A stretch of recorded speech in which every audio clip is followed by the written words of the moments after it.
عاملين بقى النهارده شويه طواجن، بس ايه حاجه كده فاخر من الاخر. حاجات جامده في الجو التلج اللي احنا فيه ده. بجد لازم تجربوها، حلوه جدا جدا وسهله وكمان مش مكلفه. بصوا شكلها خطير، الريحه طعم، بجد تحفه. الريحه تحفه. بصوا الريحه عامله ازاي. عملنا النهارده كباب الحله بطريقه جديده، بطريقه حلوه جدا، تحفه. بليز يا مايبل ارجوك بصوا ممكن العيش، تقربي بس. بصوا العيش وجماله جمال كده كده كنت يعني زي ما نكون عاملين فينو. بصوا الجمال.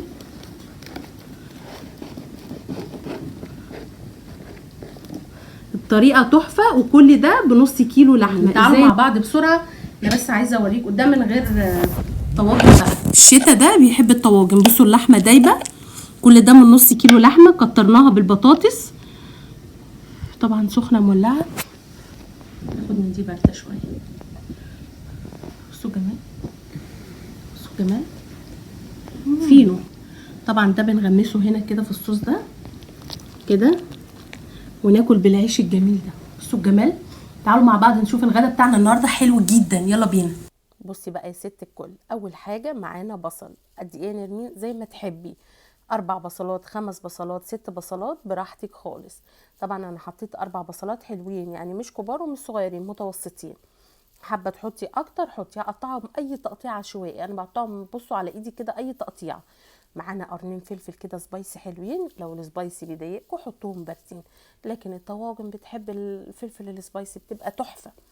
هحطهم على البوتاجاز بدون اي مواد دهنيه خالص. لو انتوا حابين تحطوا زيت او سمنه او زبده تمام، ده يرجع لكم، لكن انا النهارده عامله الوصفه صحيه جدا من الدرجه الاولى.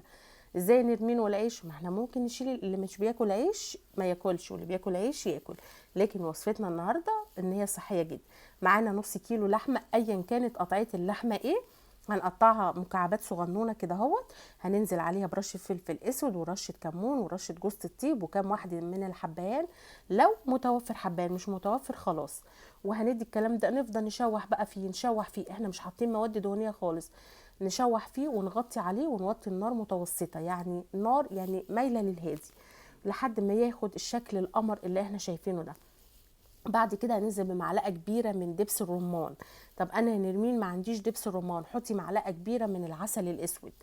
ونفضل بقى نكرمل فيهم كده اهوت لحد لما، عايزه اقول لك هتشمي ريحه خطيره تحفه حلوه جدا جدا جدا، وسهله كمان وبسيطه. وبصي وكله في حله واحده، يعني مش تحتاجي مواعين كتير. بعد ما شوحتي فيها تقريبا بتاع ربع ساعه، نزلت عليها ب3 كوبايات من الميه المغليه، وهغطي عليها واسيبها لحد لما تستوي 3/4 سوا. معانا بقى انا شخصيا حطيت 4 حبات من البطاطس، حابه تكتري كتري، حابه تقللي قللي. هقشرهم وبعد كده هغسلهم وهقطعهم مكعبات مش صغيره، يعني حلوه المكعب يعني ماسك نفسه. زي ما حضراتكم هتشوفوا دلوقتي، غسلنا البطاطس الاول وبعدين رجعنا نرجع بقى نقطعها مكعبات بالمنظر اللي حضرتك شايفاه ده هو. ليه بطاطس؟ البطاطس تبقى تحفه جدا في وصفتنا النهارده، وكمان كترنا كميه اللحمه. مش حابه تحطي بطاطس وحابه تكتفي بيها كده مفيش اي مشكله، حابه تحطي بطاطس حطي، ده طبعا يرجع لكل حد فينا. هنغسل طبعا البطاطس كويس، واللحمه بتاعتنا خلاص كده اوريدي استوت 3/4 سوا، والربع التاني هيكمل سواه مع البطاطس لما تستوي. هنكتفي بكده بس بهذا اللون بتاع اللحمه اللي هو البني؟ لا طبعا.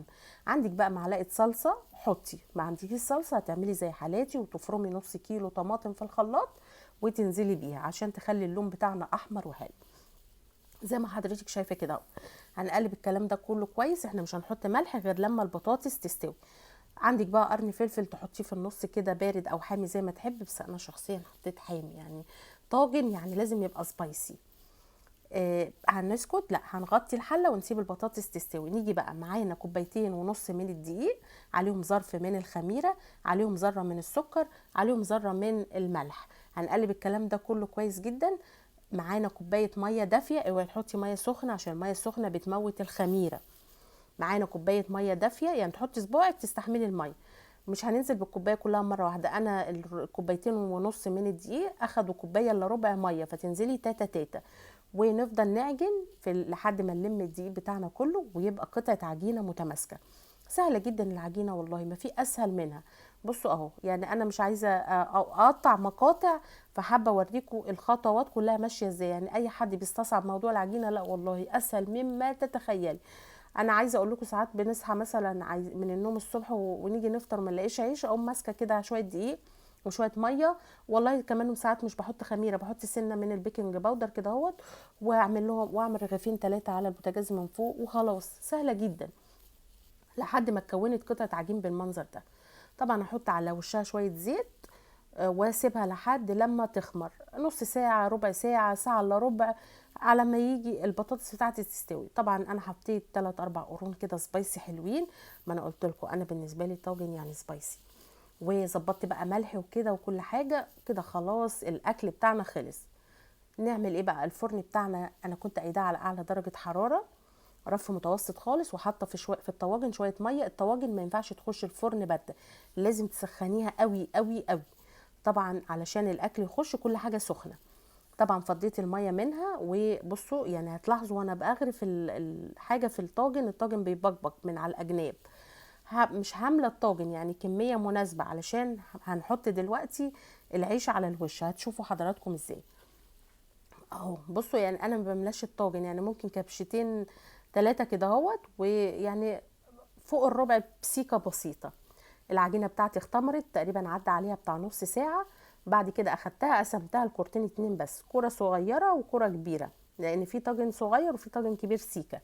بجيب اي حاجه عندي اللي هفرد عليها، اديها رشه من الدقيق ورشه فوق كمان من الدقيق، عشان العجينه بتلزق سيكه بسيطه.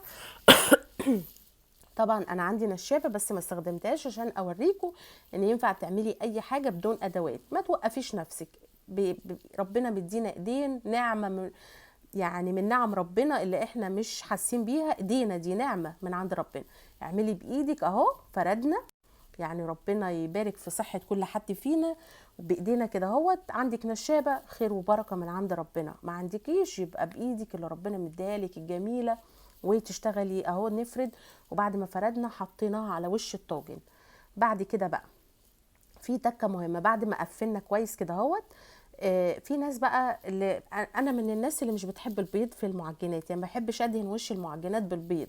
طب هنعمل ايه يا نرمين؟ انا بجيب شويه لبن صغنونه، وبجيب نقطه من العسل الابيض، نقطه. هتقولوا العيش هيسكر يا نرمين، ابسولوتلي نقطه صغنونه، وبقلبهم كويس جدا جدا. لكن لو انت من الناس اللي بتحب البيض تدهن بيه وش المعجنات، اكسري بيضه عليها سنه من الفلفل الاسمر او سنه من الفانيليا، وادهني بيها وش العجين.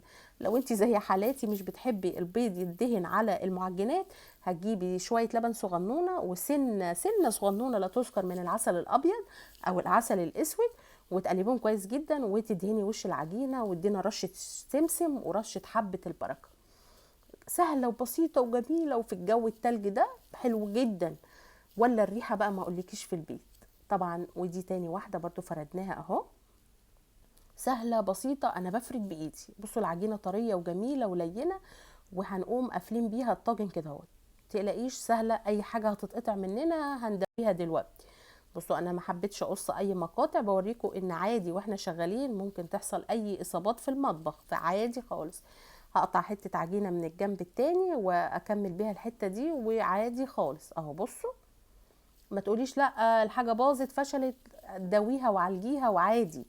هندهن برضو اهو دهنه لبن كده خفيفه، وبعدين ننزل بقى بشويه سمسم وشويه حبه البركه. بصوا الشكل تحفه والله جميل. الطواجن دي بتتباع في المحلات بارقام خزعبليه، واحنا ممكن نعملها في البيت بحاجات بسيطه.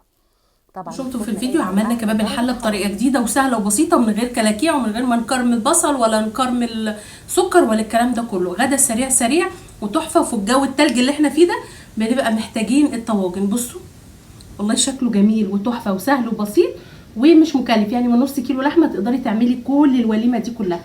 يا رب فيديو النهارده يكون عجبكم ونال رضاكم. لو انتوا اول مره تشوفوني على اليوتيوب ما تنسوش تعملوا اشتراك في قناتي، وطبعا شير كتير للفيديو عشان الفيديو ينتشر واكبر عدد من الناس يستفيد. واشوفكم في اكله جديده من بيت العيله واكلات نرمين، وباي باي.